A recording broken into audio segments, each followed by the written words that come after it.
ඔයගොල්ලෝ හැමදෙනෙක්ටම පින්බර පොසොන් මහා මංගල්‍යයක් වේවා. ඉතින් අද පොසොන් දවසේ අපේ දවස ගෙවුණු විදිහ තමයි මේ වීඩියෝ එකකින් ඔයාලා දකින්නේ. ඉතින් හැමදාමත් වගේ උදෙන්ම අපේ අම්මගේ රාජකාරිය තමයි පොය දවසේ සිල් ගන්න යන්නේ. ඒක යාර වරද්දන්න නැතුව හැම පොය දවසකම සිල් ගන්න යනවා. ඉතින් මේ පාරත් එයා උදෙන්ම ලෑස්ති වෙලා සිල් ගන්න ගියා. ඉතින් තාත්තා තමයි යා හැමදාමත් වගේ ගිහින් දාන්නේ පන්සලට. ඊට පස්සේ අපි බුද්ධ පූජාව සූදානම් කරා. අපේ ගෙදර හැමදාම උදේ හවස බුද්ධ පූජාව අනිවාර්යයෙන්ම පූජා කරනවා. ඉතින් මල් කඩලා, පහන් පත්තු කරලා, හඳුන් කුරු පත්තු කරලා අපි අපේ බුදුහාමුදුරුවන්ට මේ පොසොන් පොහොය දවසේ බුද්ධ පූජාව පූජා කළා. ඊට පස්සේ අපි අපේ කුරුළු ලෑල්ලට කැම දානවා අනිවාර්යෙන් මුදෙන්ම. විවිධාකාර කුරුල්ලෝ, ලේන්නු, මයිනෝ, පරවියෝ, විවිධාකාර සත්තු ඇවිල්ලා මොනරු ගොඩාක් කැම කන්න පුරුදු වෙලා ඉන්නවා මෙතන. ඉතින් අද විශේෂම දෙයක් සිද්ධ වෙනවා. මොකද්ද දන්නවද? අපි අද බත් දන්සලක් දෙනවා. දෙවනි පාඩ තමයි අපි බත් දන්සල සංවිධානය කරන්නේ. ඉතින් එතෙන්න තමයි දැන් යන්න සූදානම් වෙන්නේ. අපි යනකොටත් එතන ගොඩාක් කට්ටිය දන්සලට ඇවිදින් තිබුණා කැම කන්න.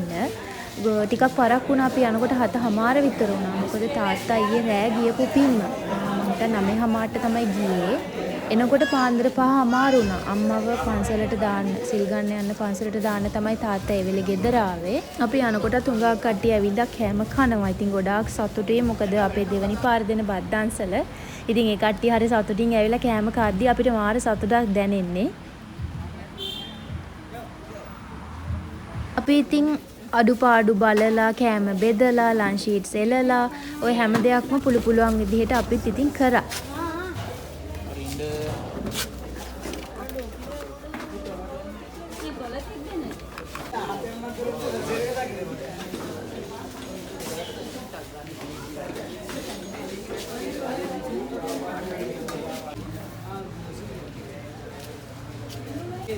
මේ ඉන්නේ අපේ වැඩිහිටි ප්‍රජාව. ඉතින් මේගොල්ලොන්ගේ අනුදැනුම අවසරය. එතකොට ඒ කට්ටියන්ගේ අදහස් අනුව තමයි අපි හරි ලස්සනට මේ දන්සල සංවිධානය කරලා හරි ලස්සනටම මේ දවසේ පවත්වලා ඉවර කරේ.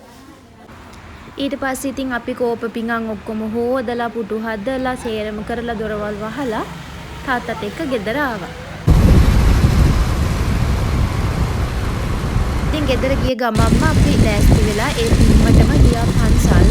මල් හඳුරු තෙල් ඔක්කොම අරගෙන බයිසිකලේ දැවිලි යනවා පන්සලට.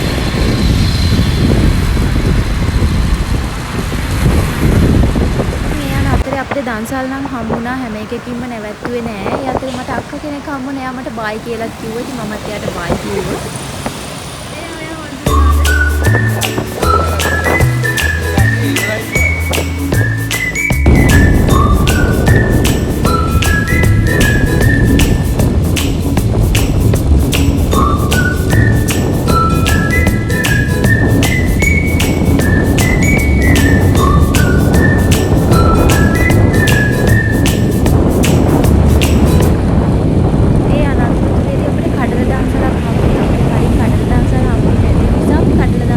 නැවැත්තුවා. හරි රසයි කඩල එක නම්.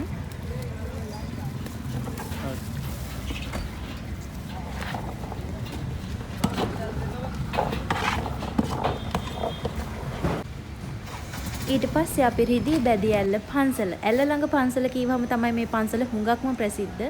හරිම ලස්සනයි නිස්කලංක පන්සලක්. එතකොට මේ තියෙන ලස්සන කැටයම් හිත සංසුන් කරගන්න නියම තැනක් තමයි මේ පන්සල. ඉතින් අපි හැම පොයේටම, ඒ කියන්නේ වෙසක් පොසොන් ඇසල මේ හැම පොයකටම මේ පන්සලට නොවරදවාම එනවා.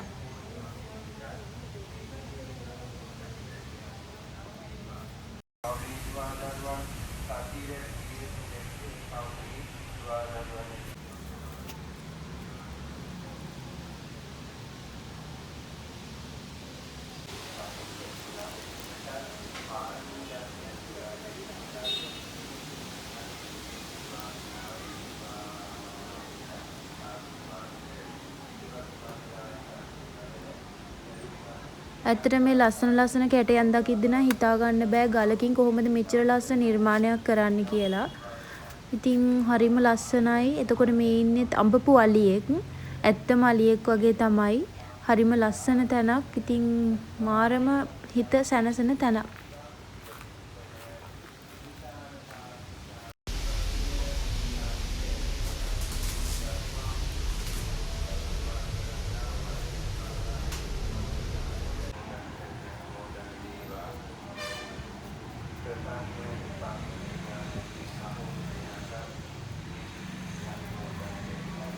අපි මල් පූජා කරලා හඳුන් කූරු පත්තු කරලා පහන් පත්තු කරලා ආයෙත් ගෙදර යන්න පිටත් වුණා. ඉතින් එනකොට අපිට බත් දන්සලක් හම්බුණා. ඒක සෙනග නම් මාරම විදියට හිටියා. ඉතින් හැමදාම දන්සල් නෑනේ. වෙසක් පොසොන් මාස වලට විතරනේ දන්සල් තියෙන්නේ. ඉතින් නැවතිලා බත් දන්සලෙන් බත් කාලම ආවා. ඉතින් ඔන්න ඔය විදිහට තමයි අපේ අද දවස් ඉවරුනේ. අතරතුරේ අයිස්ක්‍රීම් දන්සලකුත් හම්බුණා. ඒකිනුත් ඉතින් අයිස්ක්‍රීම් කෑවා. ඉතින් මේ විදිහට තමයි අපේ පොසොන් දවස ගෙවුනේ හරි පින්බර විදිහට. ලැබුවා වූ පොසොන් දිනේ වෛරය, ක්‍රෝධය කියන සිතිවිලි නැති වෙලා ගිහිල්ලා හැමෝගෙම හිතවල පින්සිත පහළ වේවා කියලා ප්‍රාර්ථනා කරනවා.